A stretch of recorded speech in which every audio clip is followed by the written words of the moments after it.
May tanong ako mga friends. Ito kasi yung usap-usapan dito talaga sa Siargao. Anong masasabi nyo sa Siargao Cursed? Yan. As in, no, couple pa kayo Cursed magkasa. Island. Oo, di ba? First, meron din kasi sa iba sa Bali, meron din. Pero maganda, tanong natin si Derek. Kasi si Derek ang madalas dito. Oo, Oo, Derek.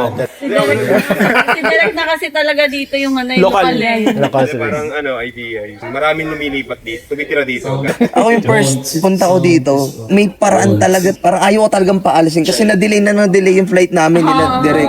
Oo, yung Bumalik isipin na mo. kayo sa ano. Oo, di ba isipin mo yung gulong ng aeroplano malalaglag doon sa gilid tapos di maahon, di ba? Sobrang random, parang nadagdagan kami ng 4 na araw, 5. Ako siguro mag-a-apply yan sa mga single, no?